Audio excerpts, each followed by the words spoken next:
Bonjour, bienvenue dans une nouvelle leçon de sciences de l'ingénieur destinée aux élèves de la filière sciences et technologies électriques, plus précisément la fonction acquérir. Et on va aborder la troisième partie des capteurs analogiques. Donc on rappelle ce qu'on avait vu pendant la première partie. On avait vu les capteurs de température, en particulier les thermocouples. On avait continué pendant la deuxième partie sur les capteurs de température résistifs comme la PT100, à semi-conducteurs comme le LM35, etc. Dans ce cours, on va essayer de parler des autres types de capteurs analogiques, quelle que soit la grandeur mesurée. Et on va particulièrement voir les capteurs de position ou bien de déplacement. Donc, on va ensuite enchaîner avec les capteurs de niveau de liquide ou de solide ou de granulé, etc., dans un réservoir en général. Et on va finir par parler des autres types de capteurs, comme les capteurs de vitesse. N'oublions pas que l'on s'intéresse spécialement aux capteurs analogiques, c'est-à-dire qui fournissent un signal ou bien une variation continue d'un paramètre, soit directement électrique comme tension, courant ou charge, soit indirectement et particulièrement impédance, et c'est ce qui fait la différence entre le capteur actif et le capteur passif. Donc on va commencer par présenter les capteurs de position. Donc la position ou le déplacement d'un objet est une donnée souvent indispensable dans plusieurs domaines de l'industrie, la robotique, le contrôle de dimension, la machinerie, outils. On voit ici, c'est une grue à tour. On a besoin de contrôler le déplacement vertical de la charge. On a besoin de contrôler le déplacement horizontal du treuil. On a besoin de contrôler la position angulaire de la flèche. Ça, c'est la flèche. Ça, c'est le porte-flèche. Ça, c'est la tour. Donc, on a besoin de mesurer des positions, soit des positions linéaires, soit des positions angulaires. Donc ça, c'est en général, c'est la définition d'un capteur de position. Donc lorsque cette position, ils sont classifiés en deux grandes parties, lorsque cette position est connue par rapport à une référence fixe, il s'agit d'un capteur de position absolu, comme le codeur absolu qu'on avait vu pour les capteurs numériques, soit la position, elle est par rapport à la dernière position de l'objet, et là, c'est un capteur de position relatif ou de déplacement. Donc, ici, dans cette image, on a besoin de contrôler en permanence la position de ces robots fabricants, si on ose dire, ces gros bras manipulateurs. Là, un exemple où la position requise pour un système à imagerie médicale par rayonnement, IRM. Donc, on a besoin de contrôler la position du lit du patient. Donc, c'est une position linéaire. Et on a aussi de contrôler, ça va vite. On a besoin aussi de contrôler la position angulaire de la bobine CHIM de notre appareil à IRM. Et en complément d'information, sachez que la position, c'est la troisième grandeur qui est la plus mesurée au monde après le temps et après la température. Donc, ces capteurs de position, ils sont généralement basés sur la variation d'impédance d'un dipôle passif. Donc, on parle des capteurs passifs. Une partie du capteur est souvent directement liée à l'objet dont on veut mesurer la position, soit absolue, soit relative. Les différentes variations d'impédance, comme on l'a vu dans des leçons précédentes, ça peut être la variation de la résistance, selon la loi de Puyer, R égale à rho L sur S, soit la variation d'une capacité en fonction du mouvement, puisque la capacité s'exprime en fonction de la surface du diélectrique et de la permittivité, soit la variation d'une inductance, puisque une inductance, elle dépend de la longueur du fil, de la section de la spire, de la perméabilité magnétique et du nombre de tours. Donc on reste toujours dans cette logique lorsqu'il s'agit de capteurs passifs. On commence par le premier aspect, c'est-à-dire la variation de la résistance, et ce qui nous donne les potentiomètres résistifs. Et ces potentiomètres résistifs, ils peuvent être soit linéaires, soit rotatifs. Et pour le type rotatif, il existe des versions sur un seul tour, une seule révolution, même pas 360 moins quelque chose, et il existe une autre version multitour où le curseur se déplace sur une hélice sur plusieurs tours. Par exemple, pour cet exemple, l'exemple ici, l'angle alpha mesuré, il va être égal entre 0 et alpha maximal, alpha m. Ici, on pourra mesurer un angle entre 0 et 1800 degrés Celsius, c'est-à-dire 5 tours, sur 5 tours. Donc ici, vous avez l'aspect technologique du capteur rotatif, potentiométrique rotatif, là, à un seul tour, ici, multitour. Ici, on a l'aspect technologique d'un capteur linéaire où la résistance entre un curseur qui est relié à l'objet dont on veut mesurer le déplacement et une des bornes, par exemple ici la borne 3, elle dépend de la distance entre ici, pris comme origine, et ici, c'est-à-dire en fonction de la distance L, de telle façon que RL, c'est-à-dire la résistance entre 2 et 3, elle est égale à petit l, c'est la longueur, sur grand L, la longueur totale, fois Rn, c'est-à-dire la résistance totale entre la borne 1 et la borne 3. De même, pour le capteur de position potentiométrique rotatif, on a la relation qui lie la résistance R alpha, c'est-à-dire entre ce point 1 et le point de ici, c'est-à-dire le curseur, elle est égale à alpha, c'est-à-dire l'angle qu'on a parcouru d'ici à là, c'est alpha, sur alpha maximal c'est d'ici à là, sinon pour un multitour, alpha maximal c'est de 0 à 1800 degrés Celsius, fois la résistance totale entre les bornes 1 et 3, c'est-à-dire toute cette résistance entre 1 et 3. Donc on remarque dans les deux cas, que ce soit linéaire ou rotatif, que la résistance, elle est proportionnelle au déplacement, soit le déplacement linéaire, soit le déplacement angulaire, et donc on a une résistance qui est directement proportionnelle au déplacement. Et bien sûr, pour exploiter ce signal, cette résistance, il faut l'insérer dans un montage de conditionnement qui est généralement un pont simple ou bien un double pont qu'on appelle aussi le pont de Weston, qu'on va voir par la suite. Ici, vous avez quelques exemples.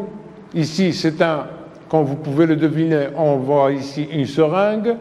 Donc c'est un pouce-seringue, c'est-à-dire que c'est un appareil qui permet d'assister les infirmières et les infirmiers soignants pour administrer une dose d'un médicament à une régularité précise, avec un débit prédéterminé, etc., d'une façon totalement automatique.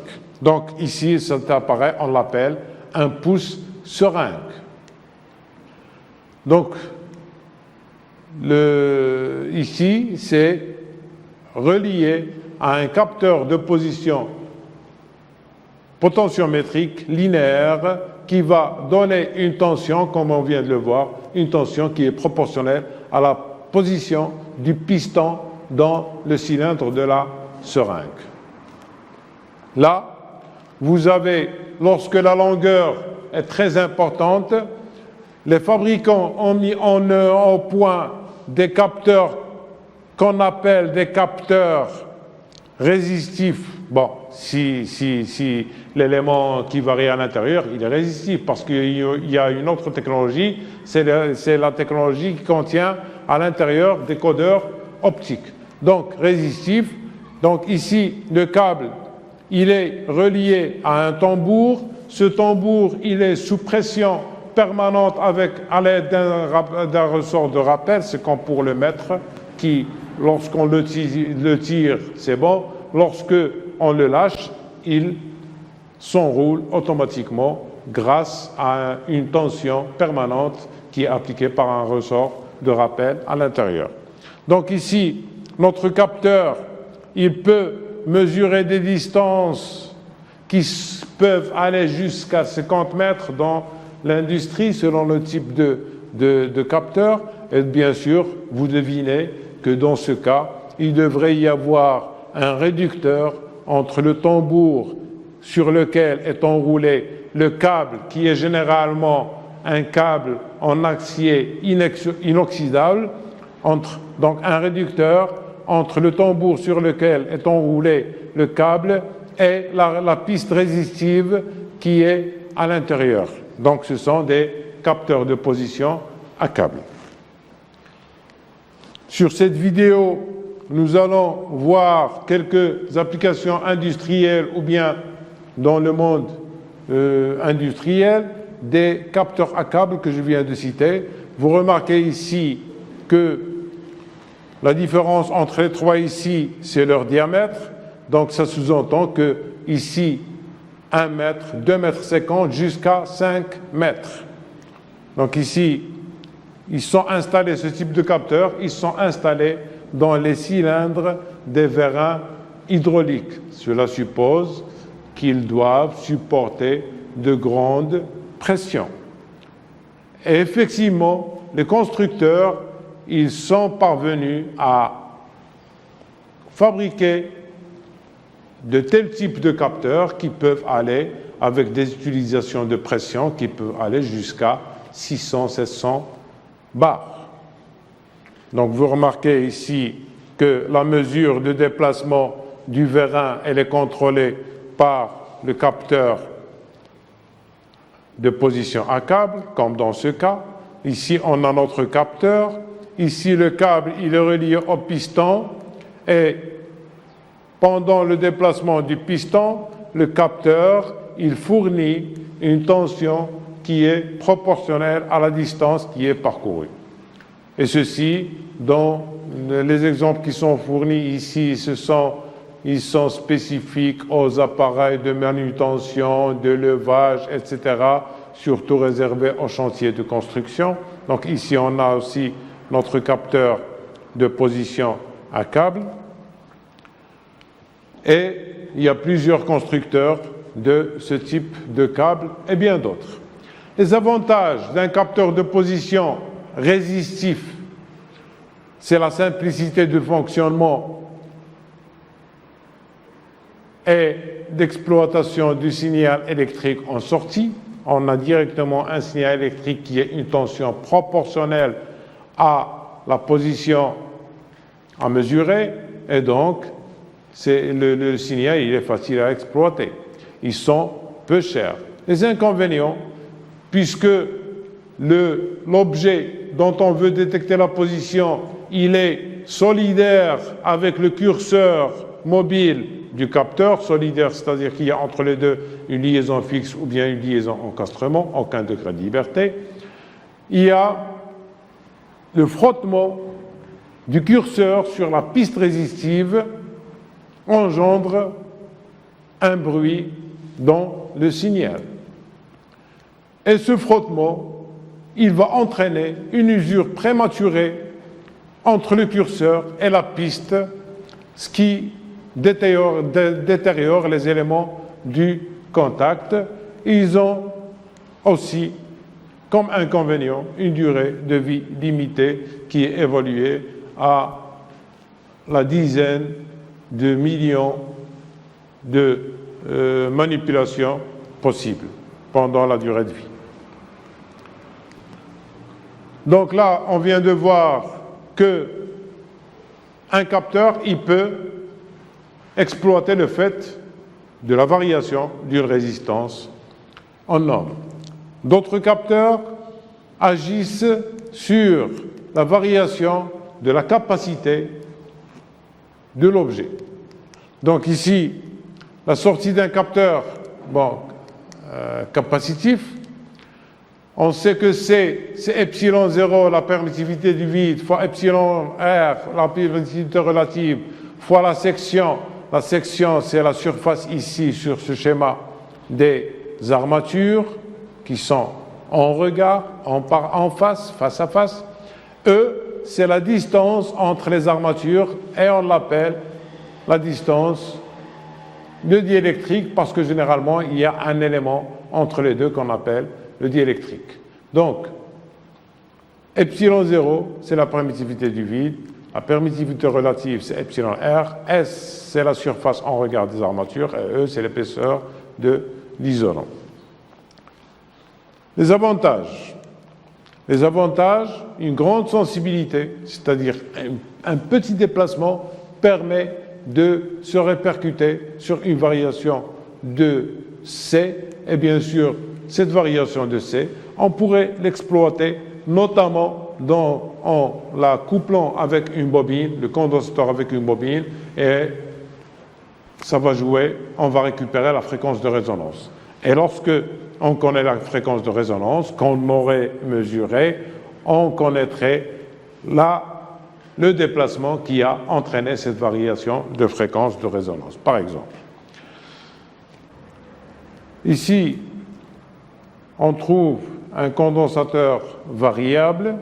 Ce qui varie ici, c'est la surface entre les armatures mobiles et les armatures fixes. Les armatures fixes, elles sont ici repérées par S comme stator, et les armatures variables, dont la position est variable, elles sont repérées par R comme rotor. Et là, c'est l'axe de rotation. Donc ici, la valeur de C va varier en fonction de la position angulaire. Les inconvénients de ce type de capteur, c'est une faible étendue de mesure, inférieure au centimètre, et ils sont relativement complexes en conditionnement. On va voir maintenant les capteurs inductifs qui vont attribuer la variation de la position à une variation d'inductance. Donc ce sont des capteurs inductifs. Et donc, la sortie, elle peut se présenter soit sous la forme d'un changement de tension ou d'un changement d'inductance. Donc ici, on rappelle que L, l'inductance, elle est égale à N carré sur la réductance du circuit magnétique. N étant le nombre de spires, R, c'est la réductance, et d'une façon assez simpliste, la réductance est au magnétisme ce qu'est la résistance à l'électricité. Donc, plus la réductance est faible, plus le flux magnétique circule en quantité plus grande. Donc ici, le déplacement, il va agir sur le curseur. Le curseur, qu'est-ce qui va changer ici d'une position à l'autre? Il va changer le nombre de spires. Et donc, on aura joué sur N, et finalement, on aura joué sur L. Ici, nous avons un potentiomètre rotatif, la même chose, qui repose sur le même principe. Là, nous avons ce qui varie avec le déplacement. Le déplacement, il est lié à ce noyau.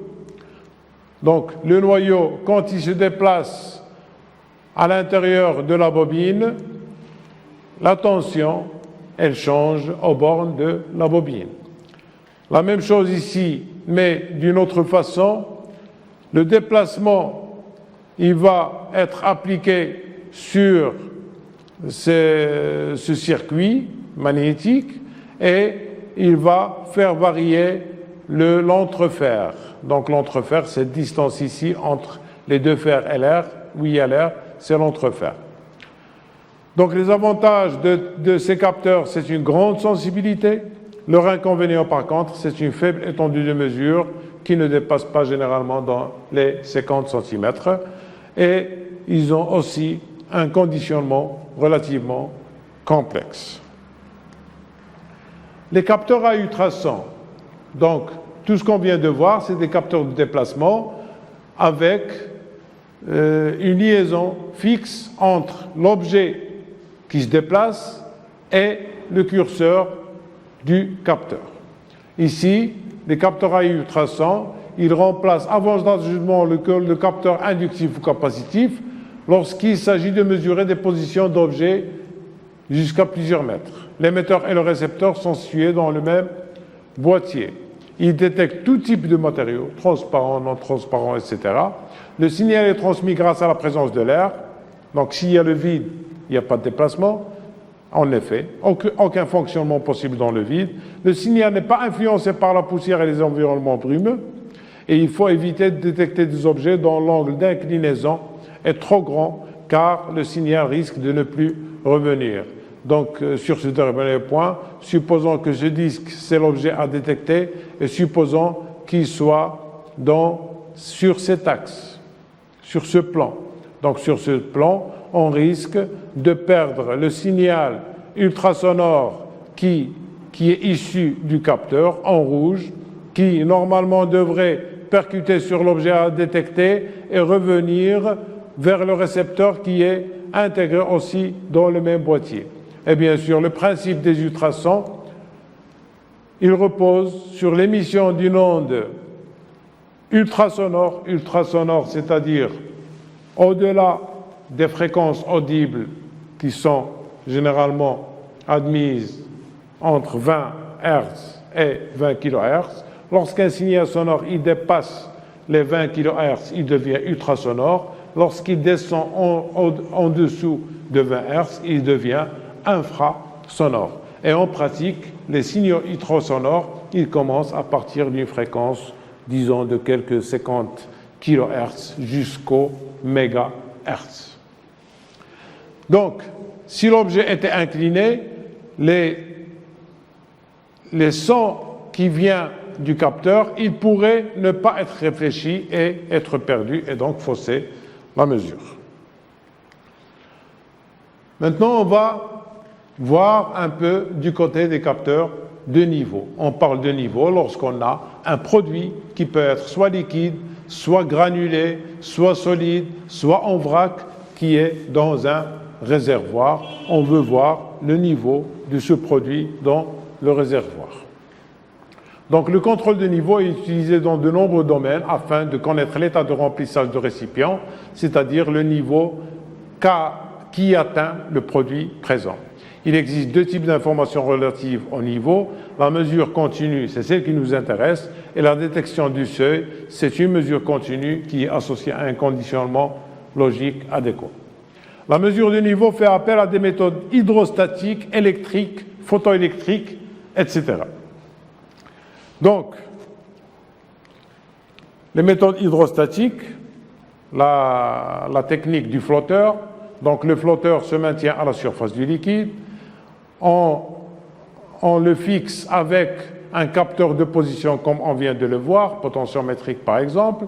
Donc ce capteur, il va délivrer un signal électrique qui correspond au niveau. La deuxième solution constructive pour détecter un niveau, c'est un plongeur. Donc le plongeur, c'est celui-là, c'est un cylindre qui est immergé et qui a une hauteur au minimum égale à la hauteur du niveau maximal. Il est suspendu à un capteur de force, un dynamomètre, généralement, qui se trouve donc, le dynamomètre, il mesure F, et comme on le sait, F, c'est le poids apparent, c'est P, c'est le poids du cylindre, moins la poussée d'Archimède, rho GSL, avec rho, c'est la masse volumique, G, c'est l'accélération de la gravitation, S, c'est la section du flotteur, et L, c'est la hauteur du liquide. Donc il suffit, on remarque ici que si les autres, toutes ces grandeurs sont constantes, L ne dépendra plus que de F et la relation, elle sera en plus linéaire. La mesure de la pression, une autre méthode pour mesurer le niveau dans un réservoir. Donc un capteur de pression, il mesure la pression relative au fond du réservoir, c'est très intéressant, au fond du réservoir, cette pression est l'image du niveau parce que L égale la pression qu'on vient de mesurer sur ρ fois G. Donc il suffit de connaître la pression à l'aide d'un capteur de pression pour en déduire la longueur et donc on a un capteur de niveau. On va arrêter notre leçon à ce stade. Je vous remercie pour votre attention et à une prochaine leçon, Inch'Allah Rahman Rahim.